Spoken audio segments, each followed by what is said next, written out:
오늘 제목이 포스트 코로나 시대와 시대의 교회와 그리스도인이죠. 네. 여러분들 포스트 코로나라는 말이 무슨 말인지는 의미는 알고 계시는가요?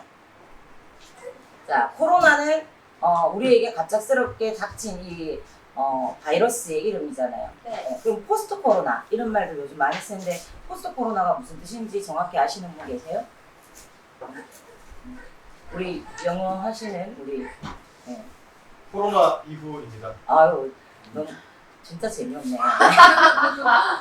네, 포스트, 뭐뭐 후에 코로나, 코로나 이후의 시대를 말하는 거예요. 그러니까는 지금 우리가 거치고 있고, 또 코로나가 끝난 후의 시간들을 통칭한다고 이야기할 수 있겠죠. 네. 네. 그래서 지금도 벌써부터 우리가 이렇게 3년여의 시간이 이제 들어서서 이렇게 가니까 이제는 뭐 위드 코로나 이런 이야기들도 나오고 이제는 팬데믹을 넘어서 엔데믹 막 이런 이야기들도 나와요. 그래서 이런 시대에 자 포스트 코로나를 이야기하는 이유는 뭐냐?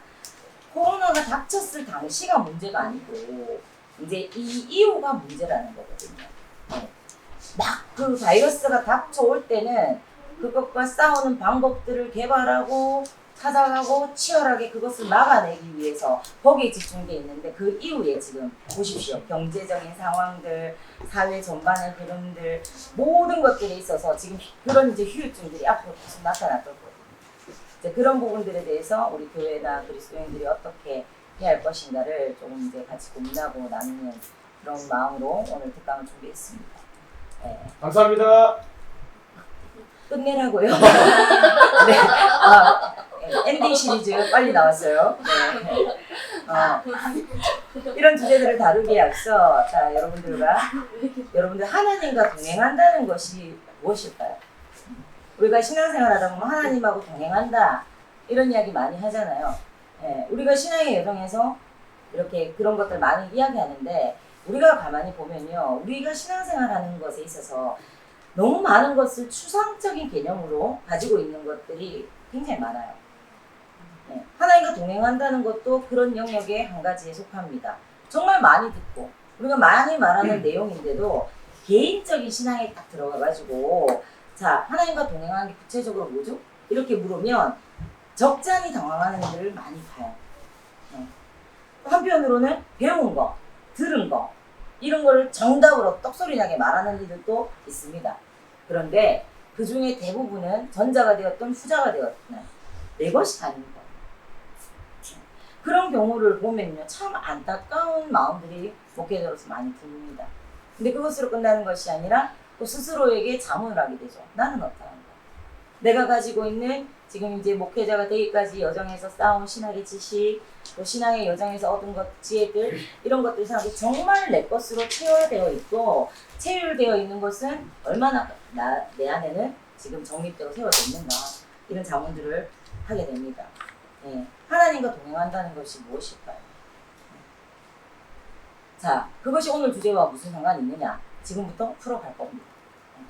우리가 이 코로나 팬데믹이라는 이런 미중류의 사건, 이전에 경험해보기 어려웠던 그런 사건을 겪은 그 시간들 통해서 급변하는 우리가 사회 시스템과 기존의 그 삶의 방식들이 붕괴하는 것들을 우리 함께 경험하셨죠. 그죠? 이전에 국지적으로 이렇게 일어나는 것과 다르게 팬데믹, 말 그대로 세계 전체가 전염병의 공포에 사로잡히고 전 세계인의 입에 마스크를 끼우는 이런 사태. 누군가 국가 간의 그 어떤 연맹을 맺는다고 해서 그게 이루어질 수 있는 일이겠어요? 네? 전 세계를 셧다운 시키는 그런 상황들. 네. 그런 상황들, 국가 간의 어떤 조약을 맺는다고 되겠습니까? 이런 관점으로 우리가 접근을 해볼 때 누가 하셨을까요? 하나님. 네. 근데 이런 이야기를 세상 가운데 꺼내기가 정말 쉽지 않습니다. 네. 근데 우리가 성경적으로 보면 성경 안에는 하나님께서 인간의 죄악에 대해서나 또 어떤 행위들에 대해서 하나님께서 징벌하시거나 심판하시거나 회개케 하시기 위해서 분명히 질병이라는 이 도구를 이렇게 하나님께서 사용하시기도 하는 영역들이 뚜렷하게 나타나요. 그럼에도 불구하고 세상은 그것을 인정하고 싶어 하지를 않습니다. 네. 이것이 하나님 심판이다 이렇게 말을 한다거나 그래서 회개해야 돼 이런 식으로 접근하면 굉장히 분노하고 기독교에 대해서 비판적인 이런 입장을 보입니다.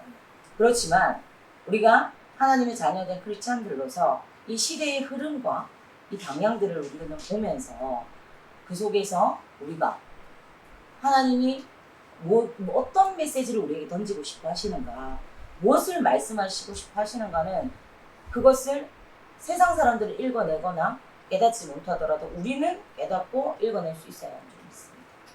아멘. 네. 여기 쭉 많은 이야기들이 있죠. 이 코로나 시대 속에 우리한테 던져졌던 이런 것들에 대한 어떤 간략적인 설명이에요. 그런데 이 코로나만큼이나 치명적인 바이러스가 무엇이었냐, 이런 시간들을 통과하면서 인간의 정신과 내면을 압도하는 불안이나 절망 같은 것이 이미 우리 인류들 안에 팽배하게 되었다는 거죠. 이런 불안한 시국들을 맞이하면서 세상이 질문을 던집니다. 자, 지금 같은 전염병 시대에 신은 무엇을 하는가?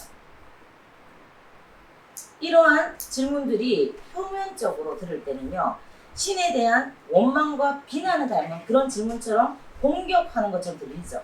그런데 조금만 관점을 바꿔서 우리가 생각할 때 역설적으로 이러한 질문의 밑바탕에는요, 인간의 힘으로 감당하기 힘든 현실 속에서 신적인 그런 어떤 개입이 이렇게 이루어지기를 사실은 갈망하고 요청하는 그런 심리가 깔려 있는 거예요. 이러한 때에 이처럼 교회는 세상이 던지는 이런 중체대한 질문과 도발적인 도전 앞에 직면해 있잖아요. 이때 한국교회가 코로나를 단순히 전염병의 문제를 넘어서 국가적, 사회적 어떤 재난으로 인식해야 되는 이유도 바로 여기 있는 거예요. 이렇게 갑자기 들이닥친 재난으로 공포와 두려움에 고통받고 있는 사람과 또 사회와 그리고 개인의 그 구원의 어떤 문제에 대해서 교회가 응답할 것을 지금 세상에 요구받고 있는 거죠. 교회가 가진 사회적 책임과 역할이 총체적으로 요구되고 있는 어떤 그런 상황인 겁니다. 이런 시기를 통해서 우리는 불안한 시대의 안식처고 또 위로처가 되어야 하는 교회의 공적 역할을 다시 한번 점검할 수 있어야 합니다. 시대가 불안할수록요, 교회는 안식과 어떤 위로처가 되어야 하는 그 빗된 사명을 감당해야 돼요. 현 한국 교회는 두려움에 사로잡힌 이 사회와 사람들에게 어떤 방법으로 안식처가 되어줄 수가 있을까요? 사회에 이렇게 불안과 공포를 어떻게 잠식시켜 줄 수 있을까요? 서두에 제가 언급했던 그 질문으로 돌아가서 이러한 팬데믹 시간과 시대 속에서도 하나님과의 동행을 여러분들 말할 수 있을까요?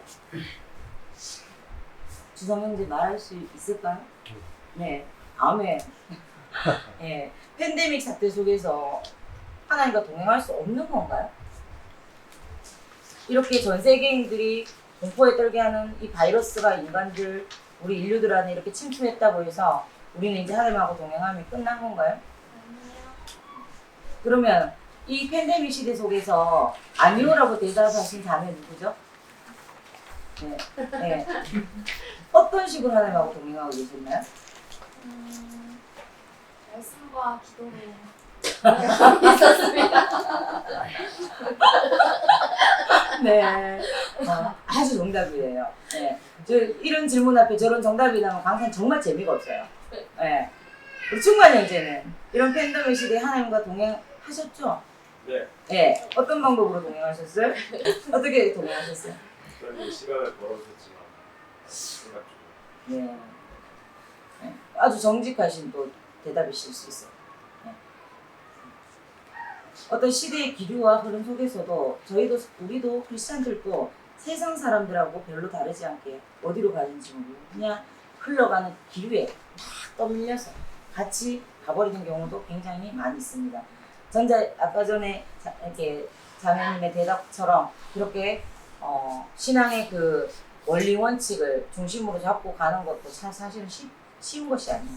저 정도로 만약에 흔들림 없이 갈 수 있다면 굉장한 내공과 어떤 신앙 훈련이 되어 있는 상태입니다. 그러니까 사모님이 되셨겠죠. 네. 네. 우리가 교회의 사회적인 어떤 책임과 공적 역할을 감당하기 위한 고민과 이런 어떤 코로나 사태 앞에서 우리가 잊지 말아야 할 사실이 뭐냐면요. 현재 우리가 경험하는 이 팬데믹 상황이요. 미중유의 사건이다. 그리고 전대미문의 사건이다. 이런 이야기들을 많이 해요. 그렇지만 사실은 이 팬데믹이 인류가 처음 맞이한 그런 현실은 아니라는 거예요. 이는요, 역사의 반복성과 밀접한 그 연계성을 가지는 부분이에요. 예. 인간의 역사 속에는요, 다양한 전염병들이 존재해 왔고요. 인간들은 그에 대한 해결책을 찾아왔습니다. 특별히 우리 기독교의 역사 속에도 이번 팬데믹 같은 전염병의 위기를 경험한 사례가요. 초대교회, 그리고 중세교회, 근대교회에 이르기까지 교회사마다 존재를 합니다. 네. 교회 공동체는요, 역사의 현장에서 전염병의 그 창궐과 이에 수반된 이 죽음의 공포를 겪으면서 복음을 사수해 왔습니다. 그러니까 즉 우리 신앙의 선배들도 우리가 겪는 이런 시간들을 통과한 시간들이 교회사마다 존재한다는 것이죠. 네. 오늘만에 있는 일이 아니라는 거예요. 먼저 초대교회 사례가 이를 증명하는 증거예요. 초대교회 당시에 로마 전역에는요 2차례의 대규모의 전염병 확산 사태가 있었어요. 그런데 문제는 이 전염병이 확 퍼지자 자 어떻게 됐냐? 이 감염에 대한 이 두려움이요. 지금 우리 거리두기처럼 사람 간의 접촉과 그 교류를 단절시켰어요. 현 시대의 거리두기와 같은 현상이죠.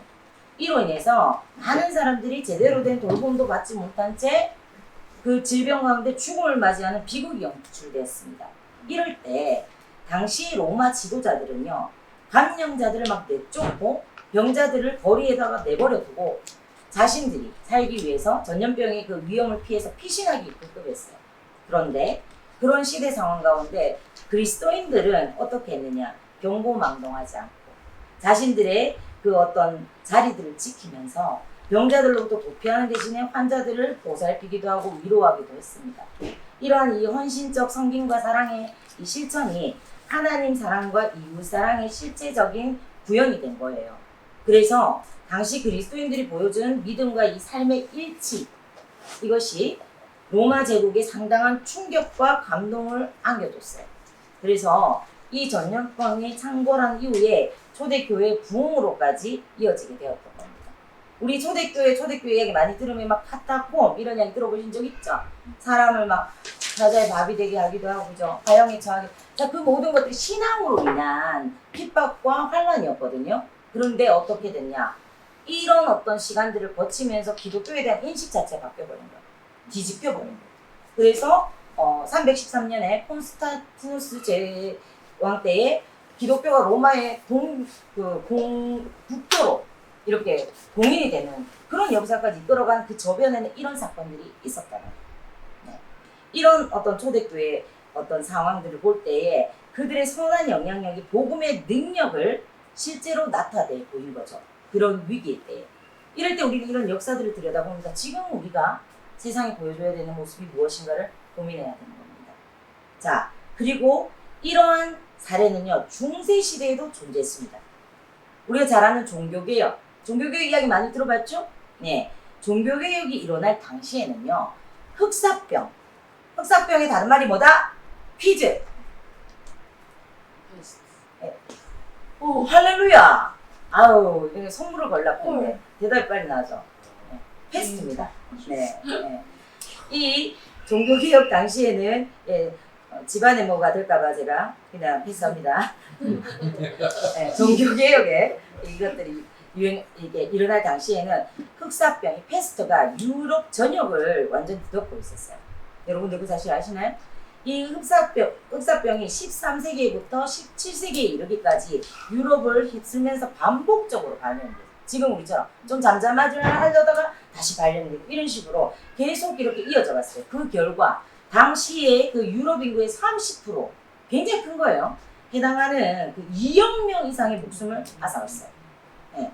이 중세시대에 시작된 종교개혁은 이런 시대적 배경 가운데서 일어났고 종교 개혁자들 역시 흑사병의 위협 속에서 활동했습니다. 우리가 잘 아는 마르틴 루터, 예, 그리고 쯔빙글리는 뭐 조금 공부하신 분들은 몰라도 낯설 수도 있지만, 그리고 존 칼빈, 예, 베자, 이런 종교개혁자들이 이르기까지 당시에 모든 종교개혁자들이 흑사병의 위험에 노출된 채 살았다 해도 과언이 아닙니다. 그런데요, 이들도 이 초대교회 그리스도인들처럼 자신의 자리, 그 자리들을 이탈하지 않고 도시들을 떠나지 않고 전염병과 맞서서 싸웠어요. 대표적으로 쭈링글리 같은 경우는요, 1519년 9월에 본인이 흑사병에 직접 간여인이 됐어요. 그래서 죽음의 위기까지도 맞았습니다. 그런데 사명이 있어서 그런지 11월 중순쯤에 극적으로 회복을 했어요. 그 후에도 그는 자신이 구하던 그 추리를 떠나지 않고 역병가라는 이런 역병의 기록들을 어떻게 기록하기도 하였고요. 마르틴 루터, 예, 종교개혁에 성공했었던 그 마르틴 루터 역시 이 흑사병 속에서 한 자녀를 잃는 슬픔을 겪었습니다.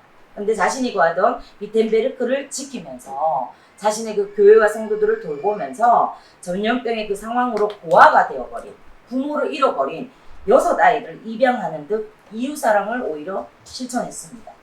네, 우리가 또 잘 아는 존 칼빈 경우에도요, 주변에 친구나 동료나 제자 등 가까운 지인들이 전염병으로 잇따라 목숨을 잃게 되는 그런 어떤 시련과 커다란 상실감들을 경험했어요.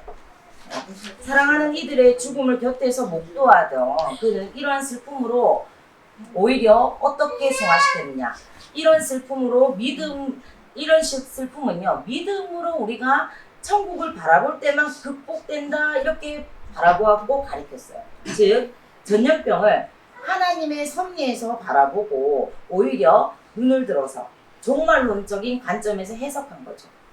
칼빈은 자신의 이런 경험을 바탕으로 민중들에게 인간의 그 실존을 깨닫고 죽음 너머에, 우리 어제 함께 나눴던 전도서 설교처럼 죽음 너머의 영원한 삶을 소망할 것을 권고하면서 위로를 전했어요. 또한 전염병의 재난 속에서 병자들을 돌보는 것은 국가와 교회의 공동 관심사가 되어야 함을 주장하면서 교회의 그 적극적인 참여를 독려했어요. 그리고 그는요, 말하는 것에만 그치지 않고 구빈원이다 하는 이런 것들을 설치해서 치료에도 동참을 했고, 자신이 머물던 그 제네바시에 적극적으로 협력을 요청해서 교회의 의료사역을 제도화시키는 그런 실천적인 행보도 병행했습니다. 역사적으로 보면요, 흑사병이 기승을 부리던 때는요, 교회는 오히려 사회의 신뢰와 지지를 얻게 되었어요. 왜냐하면 종교 지도자들과 그리스도인들이 고통받는 자들과 함께 고난에 동참했기 때문입니다. 지금 우리는 어때요? 이 코로나 시대에 우리 한국교회는 어때요? 이때를 통해서 오히려 사회적 신뢰와 지지를 얻고 있는 것 같습니까? 오히려 반대인 것 같습니까? 반대. 예, 비난의 중심에 막 서게 되죠. 예. 매스컴의 영향도 굉장히 많습니다, 사실은. 네. 그렇지만 우리가 적어도 이런 중세교회가 이렇게 보였던 이런 모습을 보이지 못한 소극적인 면도 분명히 있습니다. 네. 다음으로요, 근대교회에 속하는 우리 한반도 이야기가 궁금하지 않으십니까? 네. 궁금하시죠? 네.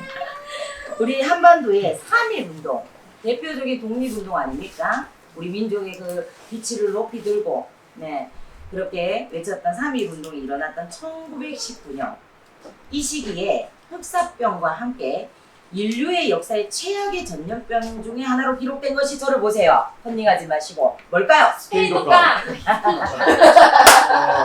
할렐루야. 너무 빨라요. 네. 흑사병과 함께 이렇게 인류의 최악의 전염병 중에 하나로 기록된 스페인 독감이 세계를 강타하고 있었다. 이건 특별할 만한 사실이에요. 3.1 운동이 일어날 당시 우리나라 한반도 형편이 어땠어요? 왜 3.1 운동이 일어났어요? 가만히 잠자다가 그냥 심심해서 일어났어요? 뭐 때문에 일어났는지? 딩동댕 문상 딱 쏘고 나서 바로 대답 나왔으니까 콜. 예. 그렇죠. 우리가 어떤 상태에서 한반도가? 쏟아봤다가 오늘 정말 이랬어. 예, 집사님은 요래. 예. 빨리 주워 먹으세요, 빨리. 나는 우리 손자 네. 이상으로 주려고. 우리 한반도가 일제 치하에 있었잖아요. 네. 그러니까 거기에서 독립하기 위해서 일어나는 3.1운동 아닙니까? 네. 그런 시기니까 민족이 얼마나 지난한 고난과 또 가난과 어떤 공고함 속에 있었겠어요. 그런 중에 이런 흑사병하고 견줄 만한 이런 스페인 독감이 한반도로 강타했다. 어떤 상황이었겠습니까? 정치적 난국. 정체적 양국. 할렐루야. 그건 정답이 아니기 때문에 문상에서 제외. 네. 이 스페인 독감은 1918년 세계 1차 대전 와중에 발병을 해가지고요. 중세 흑사병 목지 않은 많은 사망자를 냈어요. 이 전염병은요, 그 시대 최악의 팬데믹이었습니다.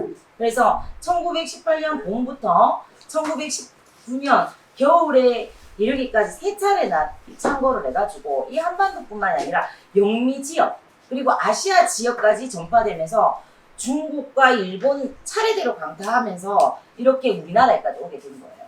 예. 이런 스페인 독감의 확산으로 사망자가 급증하자 하고 점차 세계적인 감염으로 번지게 되자 질병을 이렇게 퇴치를 위한 국제적 협력의 필요성이 인식이 됐고 이는 국제기구가 창설되는 동인이 되었습니다. 그래서 이렇게 보면은 이때를 해서 우리가 잘 아는 국제 건강 그거 하는 거 뭐예요? 보건기구 이름 뭐예요? 예, 그렇게 창설된 동인이 된 거예요. 예, 감사해요. 예, 감초 같으세요.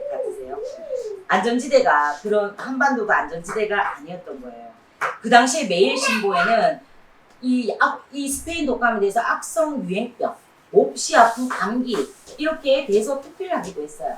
그리고 이때 또 재밌는 거 한 가지는 이 독감이 한반도를 강타할 때 우리가 잘 아는 독립운동의 또 선봉에 서시는 우리가 잘 아는 백범 김구 선생님도 걸리셨다고. 오늘 특강 안 들어서 몰랐죠? 네. 네. 백범 김구 선생님이 스페인 독감에 걸렸었어요.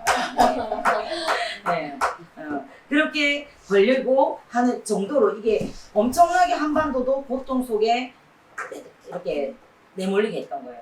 안 그래도 일제의 그 극악한 억압 속에서 고통을 받던 우리 민족들이 정말 아까 말한 것처럼 총체적 난국처럼 어떻게 어디에 서야 될지 몰랐을 거예요. 그런데 이 스페인 독감에 대해서 지금 이 팬데믹이 우리에게 왔을 때 지금 전 세계적인 역사학자들도 이 스페인 독감에 대해서 이 바이러스를 대처하는 방안을 찾으면서 이렇게 지금 다시 한번 재조명하고 있다는 거. 네. 이 사실이 역사적으로도 공부를 좀 이렇게 깊게 하지 않는 사람들 잘 몰라요. 제가 이번에 학회 발표 갔을 때 여기에 대해서 흥미를 나타내는 분들도 굉장히 많았어요. 어머, 그랬까? 네. 제가 이걸 찾아내기 책을 많이 받겠어요, 안 받겠어요? 네. 그래서 이런 부분들을 지금 담아가시는 여러분들은 복 있는 자들입니다. 아멘. 아멘. 이처럼 우리가 역사 속에 이런 어떤 사건들을 조금만 들여다봐도 현 코로나 팬데믹 상황이 근자에 발생한 것이 아니라는 사실을 우리가 충분히 알 수 있는 거예요. 우리가 이 역사적인 사례를 재조명하는 이유 또한 바로 이런 역사의 반복성 때문입니다. 네. 역사는 반복됩니다. 그리고 다음 세대의 교훈을 남깁니다. 따라서 우리는 역사 속에서 길을 찾는 시도를 해보는 거예요. 오늘 이 특강에서도 당시의 상황과 현재 우리의 시대 상황을 연결해서 역사 속의 길을 묻고자 하는 거예요. 물론 이러한 시도로 지금 우리가 행할 바와 가야 될 바에 대해서 우리가 모든 즉답을 도출하기는 어려울지도 모릅니다. 그러나 민족의 그 아픔과 고난의 현장을 함께 통과하면서 이렇게 시련을 이겨낸 교회의 족적을 되짚어 보면서 이 끝날 듯 끝나지 않는 이 코로나 팬데믹으로 전 세계가 신음하고 있는 이 불안하고 혼란한 시대 속에서 교회가 어떤 역할을 감당해야 할 것인가에 대한 실마리 있는 우리가 찾을 수 있지 않을까요? 네. 분명한 것은 교회는요, 과거에도, 현재에도, 미래에도, 그리고 교회가 이 땅에 존재하는 한, 나라와 민족의 고통과 아픔의 자리에 함께 서야 한다는 것입니다. 아멘. 네. 코로나라는 재난 앞에서 우리 기독교는 시대의 이 어려움을 어떻게 함께 짊어질 수 있을까요? 이때 우리 크리스찬들이 이 고민을 해야 되는 거예요. 종교의 이 가치는요, 위기 속에서 유효한 역할을 통해서 드러나게 돼요. 특별히 형 코로나와 같은 전염병의 환란에서 교회는요, 두 가지 질문에 사실은 우리가 담대하게 답을 해줄 수 있어야 돼요. 근데 또 안타까운 거는 우리 안에도 그 답을 못 가지고 있다는 거. 그렇죠. 누군가가 불신자 친구가 너가 믿는 하나님은 이 전 세계 사람들 마스크 씌워놓고 죽어나가고 야 이거 뭐냐 이거 지금 뭐 가게 문 닫고 만약 뭐 사업하는 친구가 이래가지고 나 지금 망하게 생긴 너 하나님 뭐하냐 뭐라고 대답할 거예요 수요 형제? 그 불신자 친구가 꼭 엘리야처럼 나가 주무시는지 묵상하는지 뭘 하시는지 이러면 뭐라고 대답을 해야 될까? 넌 모르지만 뭐라고요? 우리는 알 수가 없지만 네. 하고 계시다. 아니 그 친구가 뭐래? 이러면은 지금 비웃는 사람들 내 눈 피하지 마세요. 예. 그대들이라면 어떤 대답을 갖고 계세요? 예. 오도순 집사님 팔 아프신데 내리셔도 돼요. 예. 여기까지 다. 네 말씀하세요. 예, 지금도 일하신다. 비난해도 일하는데 내가 죽겠는데 뭐 하는데 여기도 지금은 좋다. 할렐루야. 네. 네. 사실 이렇습니다. 예. 우리가 가진 이 신앙을 그래서 우리가 이런 고민이 필요한 거예요. 내가 가진 이 신앙 내 안에 작동하고 있잖아. 남들이 뭐라 그래도 코로나 때문에 어떤 그것을 한다고 해도 나는 그 하나님이 이것들을 합력하게 선이 되게 하시는 신실하신 하나님, 좋으신 하나님. 이것도 시간이 지나야만 보이는 것들이 있어. 그래서 이 시간들을 통과해보고 나면 돌아서면 이것이 인류에게 오히려 어떤 좋은 영향으로 하나님이 풀어내실 수 있는 하나님이신 우리는 믿음을 가지고 있어. 근데 우리의 믿음이 나만 가지고 있으라고 주신 믿음이에요? 자, 이 믿음을 어떻게 작동시키고 발동시킬 거냐는 걸 그대들에게 묻는 거예요, 지금. 그래서 이 특강 시간을 통해서 만약에 여러분들이 목사님은 답을 가지고 있어요? 오프코러스 이렇게 말할 수가 없어요. 왜냐하면 저 역시 여러 각도에서 어떤 사람은 어떤 유형으로 어떻게 이걸 만들어야 되는 거예요. 이런 자리를 통해서 고민하시라는 거죠. 네. 즐겁거든 구해주신 하나님께 구하셔야 되죠. 네. 그래서 이 여기도 결국은 이 많은 이야기도 적혀있는 것 같지만 결국은 뭐가 답일 것 같아요? 뭐가 답일 것 같아요, 여러분? 예수. 예? 예수. 예수님. 맞습니다. 정답이죠. 그 예수님을 우리가 어떻게 그들 안에 심어줘야 될까요? 이 특강 자리가 그냥 지식 전달해서 제가 뭔가를 여러분들한테 막 담아주는 자리가 아니라 같이 고민을 해보자는 거죠. 제가 어제 설교에서도 이야기를 언급을 했었어요. 우리 DYC가 되게 재력 있는 뭐 장로님 아니면 어떤 장년부들이 헌금을 모아서 의시 있어서 으쌰으쌰 교양기 짓자 이렇게 지어진 교회가 아니라니까요. 네. 오전에 특강하셨던 강사 목사님도 언급하신 것처럼 20대 청년들이가 예수 이름만 나도 울어요. 네. 어떤 한 청년은 목사님도 첫 만난 자리에서 막 명품 시계인 것 같은데 막 집어 던지고 저는 이런 게 최고인 줄 알았지만 이제 이런 거 필요 없습니다. 예수 복음 위에 죽고 예수 복음 위에 한번 이 한 목숨 하고 막 예. 거시기가 돼버렸어. 예. 그러니까 근데 이렇게 막 리액션 강한 이 친구 옆에 또 한 친구는 막 목사님들한테 기회도 아주 저 혼자 막 초상 집어먹었지 울고 있었고 지금 동네를 다 예. 그런 브로맨스 사이에서 그 우격다짐 속에 그런 속에서 코로나의 한복판 한국교회가 미끄럼틀을 타듯이 막 내려가고 있다는 예. 전에 경험해보지 못한 교회들이 지금 이제는 지금도 계속 그런 것들이 지금 연구되고 지금 데이터들이 막 나오고 있어요. 예. 코로나가 다 끝난 후에 견디고 있는 교회보다 견디지 못하고 쓰러지는 교회들이 훨씬 많을 것이다. 그래 하나님이 뭐 거품을 걷어내는 작업을 하신다. 뭐 여러 어떤 데이터들 내고 그런데 그것도 하나의 데이터일 거예요. 하나님이 이 일을 통해서 무엇을 하실지 우리는 모릅니다. 그냥 그 신실하신 하나님, 좋으신 하나님 신뢰하는 거죠. 그죠? 그런데 어쨌거나 눈에 보이는 현실은 너무나도 극악으로 치닫고 있는 그런 현실 속에서 세워진 교회가 무슨 교회다? 기회시 교회. 예. 그러니까 이 교회가 굉장히 특별한 거예요. 이 자리에 앉아 있으시는 한 분 한 분, 어떤 분은 그냥 서울에서 동생이 그 문자 폭탄을 날리면서 형 안 오면 안 돼요 막 이래서 오신 분도 있을 수 있고, 그렇지만 기쁜 마음으로 아멘하고 오신 줄 믿고, 또 어떤 분들은 뭐 음식 도와야 되겠다, 내 가족이 뭐 한다한테 발버둥 붙이고 해야 되겠다 이런 마음으로 오신 것도 있지만 그건 현상일 뿐입니다. 이게 여기 함께 하신 모든 분들 하나님께서 오게 하셔서 오게 하신 자리인 줄 믿습니다. 안 믿어요? 아멘 소리가 왜 이렇게 작습니까? 오게 하셔서 오게 하신 줄 믿습니다. 네. 그래서 그런 고민을 하는 이 시간, 이 자리가 되어야 되는 것이에요. 기독교의 역사는요, 이런 우리가 수많은 그 고난을 통과하면서 이루어져 왔어요. 교회는요, 고난과 위기 속에서 오히려 신앙 공동체의 결속력을 강하고 어떤 희생적인 이런 많은 것들을 가지고 사회의 영향력들을 더욱 널리 확산시키면서 그렇게 왔어요. 우리는 이런 어떤 교회의 역사 속의 그리스도인들, 믿음의 신앙 선배들의 가치를 우리가 고찰함으로써 교회가 고난당하는 어떤 자들과 어떻게 함께 왔는지를 살펴볼 필요가 있는 거예요. 그래서 제가 지금 이런 어떤 자료들도 여러분들이 오늘 이거를 제가 다 읽고 이야기를 하려면 여러분들 얼마나 지루하겠어요.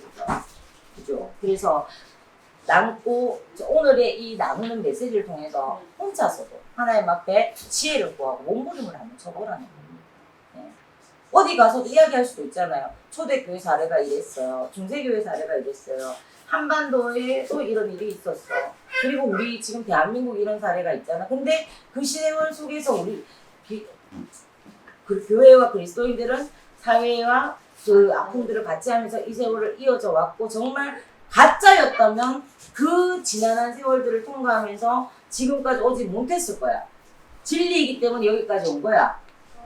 이런 것들을 이야기하면서 이 증자를 내세우면서 해줄 수 있는 이야기도 되지 않아요? 그런 것들을 지금 여러분들 걸로 좀 만들어서 지금 이 워크숍이 끝나고 나면 여러분들이 돌아간 자리에서 정말 진짜를 진짜답게 진짜로 전할 수 있는 여러분들 되길 축복합니다. 아멘. 네. 또 길을 잃었어요. 초기 한국교회의 역사 속에서 보면요, 의료선교, 복음전도, 그리고 사회개혁이라는 세 가지 차원의 균형과 조화를 이루면서요, 위기와 재난을 극복하는데 지대한 공헌을 했습니다. 어디가요? 교회가. 우리 한반도의 초대 교회가 그렇게 멋있게 활동을 했다니까요. 특히 한반도의 여러 지역에서도 그때도 전염병들이 많이 창궐을 했는데, 이들을 차단하기 위해서 선교사들과 한국의 기독교인들은요, 병원이나 보호소 혹은 요양소도 막 설치하고 수많은 그런 감염 환자들을 헌신적으로 돌보고 고치다가 순직하는 그런 모습들도 많았어요. 그것을 보고 기독교는 서양 양귀신이다, 막 이렇게 하던 그런 사회 지도층들이나 이런 사람들이 오히려 수치심을 가지게 되고, 그 전염병들이 지나가고 나서 예수 그리스도를 서양 귀신이다 부르면서 교회 근처도 오지 않던 그런 남녀노소 빈부 귀천을 벗어나서 모든 계층의 어떤 사람들이 교회와 기독교의 신앙에 주목하기 시작했어요. 이것은 멀지 않은 우리 교회, 한국 교회 근대사의 이야기거든요. 이런 이야기들을 가지고 우리가 위기에 처한 수많은 사람들에게 어떤 차등도 두지 않고 헌신적으로 그렇게 선한 영향력들을 펼쳤던 그런 어떤 사례들이 복음의 문을 여는 그런 계기가 된 이런 모습들을 통해서 현재 우리가 선 자리에서 우리의 교회들은 어떤 역할을 해야 될 것인가, 그것을 우리가 지금 계속 고민을 해야 되는 시점이에요. 세상에서 마스크 끼락한다고 같이 마스크만 끼고 다니고, 세상에서 두려워하니까 우리도 같이 두려워하고, 우리가 조심할 건 조심해야 돼요. 일반 은총, 하나님께서 우리 똑같이 크리스찬들이라고 그것이 하나님 지켜주시면 안 돼, 이거는 무식과 신념에 속할 수 있어요. 같이 사회의 규칙과 질서, 하나님 질서에 하나님 비잖아요. 지켜가고 우리가 할 수 있어야 돼요. 하지만 그 속에서 세상 사람들이 하지 않는 고민, 세상 사람들이 보지 못하는 것들, 우리는 보게 할 수 있는 사람들이 되어야 할 줄로 믿습니다. 아멘. 우리가 1부에서는 제가 이런 식으로 질문을 좀 던지는 거, 우리가 고민해야 될 주제, 그리고 역사적인 사례들을 이렇게 했다고 하면 2부에서는 제가 이 부분들을 대해서 우리가 조금 어떻게 하는 부분들이 좋겠다 하는 어떤 것들을 같이 나누는 시간을 가지려고 해요. 근데 2시간을 갖다가 그대로 다이렉트로 가면 너무 힘들 것 같아요. 그죠? 그래서 지금 제가 우리 몇 시에 시작했죠? 7시 반에 시작했죠? 7시 시작했어요? 7시 반에 시작했어요. 네. 이 약물. 네. 그래서 요 부분들 조금만 마무리하고요. 제가 5분 정도 더 하고 브레이크 좀 가지고 뒤에 부분 이제 나누고 이렇게 해가면 좋겠습니다.